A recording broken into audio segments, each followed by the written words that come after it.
And welcome back to Reactioncast. It's your host Jesus, aka Tyrant Dominus, here to give you another movie review.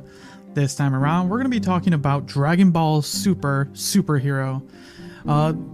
You can call this like a sequel to the Dragon Ball Super Broly film that came out back in 2019, and like this this film was fantastic. Those are my first words I'll say. It was fantastic. It was a thrill. I'm a little late to watching it, but it's only been a bit.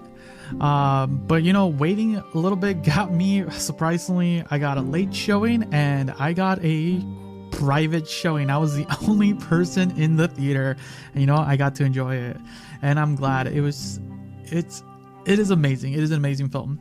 So Dragon Ball Superheroes. Okay, this is gonna be hard with the title. Dragon Ball Superhero is a film which surprisingly takes just a few kind of notes from a lot of past, reintroducing a lot of past narratives. Kind of the villains or the antagonists of this film are these two characters of Gamma, I think their name are. Was it Gamma or Gamma? Let me double check here. Gamma, yeah, it's Gamma, of Gamma 1 and Gamma 2, who are these like superhero androids, and who are created by the Red Ribbon Army. And if you guys don't remember or never saw, this is like the group that Goku defeated when he was a young child.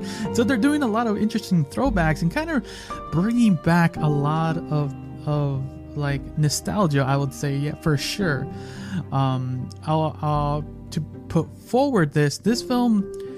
When you think of Dragon Ball, you mostly think of Goku, Vegeta, Piccolo, and so on. But this film is really focused on Piccolo and Gohan, and I'm actually glad they did it. Like, it's this, like, when seeing a Dragon Ball movie, it's like, okay, I'm gonna see Goku defeat the villain, or have the arc to fight them, stuff like that.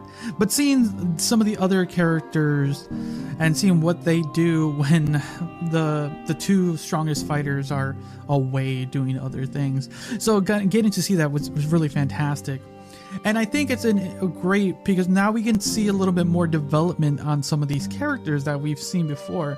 And for sure, this film is like really focused on Piccolo and on Gohan. And I'm really happy about that, actually. So, you know, you got the base plot simply is Pam, Gohan's daughter, gets kidnapped by the Red Army. And the Gohan has to go rescue her and defeat the androids, Gamma 1 and Gamma 2.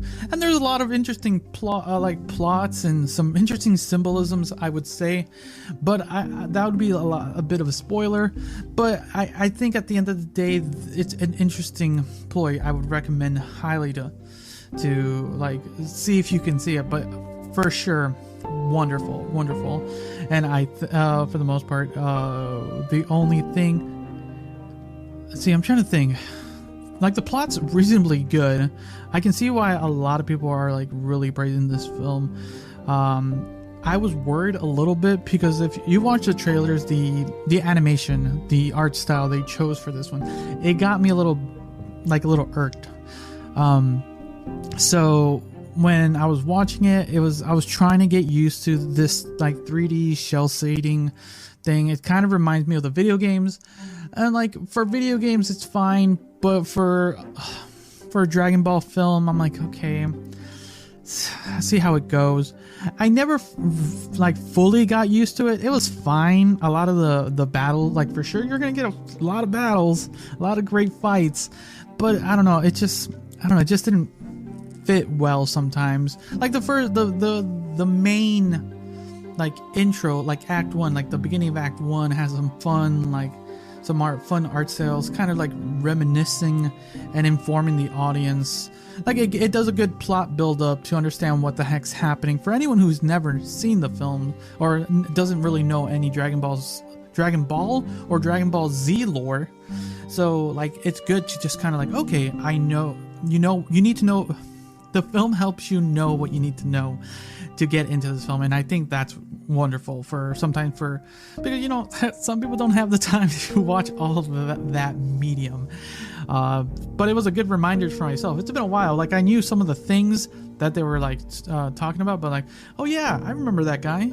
Yeah, oh my god, it's been forever since they talked about him. So yeah, it was wonderful. I like some of the fun jokes they did. They did some fun ploys here and there.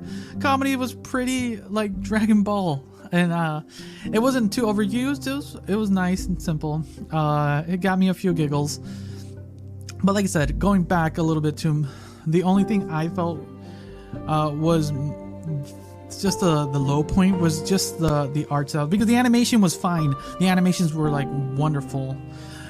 It's just the art style was just that they chose for this one was like, I don't know, it just didn't click on me 100%. Like I got used to it, but it wasn't perfect or as perfect as you can get. It just didn't sit well with me. And I think that's really the only thing, specifically without like giving spoilers. There's a little bit at the end of the final act of that just didn't sit well with me. Just some like, what's the best way to put it? Like some closure stuff. There's like a few little things, like, but it's just little footnotes, and I'm hoping they're using these films because, like I said, this film is, I would say, it's a continuation to the Broly movie, which made Broly a like canon character now. So like I'm hoping they use these films to then probably start up the next wave of whatever Dragon Ball is going to be, because we kind of finished Dragon Ball Super, the universe arcs, like the whole stuff with that, and see where they're going to go with this, and using like this, like the Broly movie and superhero, and see how that moves forward, because this film is just literally next level, and that's saying a lot right there. And I was so hyped. Like Act 3 is fantastic. It's Dragon Ball Z turned up to 11. That's how great it was. And it's hard to continue talking about it without a lot of spoilers, because like I said, it's a pretty simple plot where Gohan and Piccolo have to go rescue Pam to defeat the Red Ribbon Army. And a bunch of stuff happens. And just Dragon Ball Z fights. it's basically it. You kind of know what you're getting yourself into, but you get some fun like some fun nostalgia, some fun like fights, just little things here and there. There's some side notes in like the B plot with Vegeta and Goku. Like I said, this film puts Piccolo and Gohan center stage. So like Goku and Vegeta take a back seat on this one, and you get some stuff with them. Nothing too crazy. Just training with Beerus, and just that. But that's kind of about it. Like I said, I can't talk more about this film without spoiling it, and I highly recommend, if you really love like Dragon Ball Z or enjoy like wonderful like fight sequences, for sure is this one. Depending on how you enjoy the art style, like I said, for me the art style wasn't like that grand, but the animation helped it a little bit. That's up to you, but I like the story and I'm glad what they did. I look forward to whatever they're going to continue doing. So I'm going to give this one a 9 out of 10. Like, it's nearly perfect, I'm going to be honest. It's a 9 out of 10. Like, it's pushing it's pushing the 10 so close, but it just, I don't know, it just didn't click. Like I said, the animation just threw me off a little bit, and this is my opinion. And there's like just a little bit at the third act that's just kind of like I was like, okay. But besides that, the rest of the film, wonderful, fantastic. So yeah, 9 out of 10. Let me know if you're gonna go watch this film. If you did, let me know. Let me know what you guys thought down in the comments. If you're watching this on YouTube, you can leave a comment on my post on Instagram. If you go check that out, I'll always put that there. But yeah, so thanks again for listening or watching. Until next time, see ya.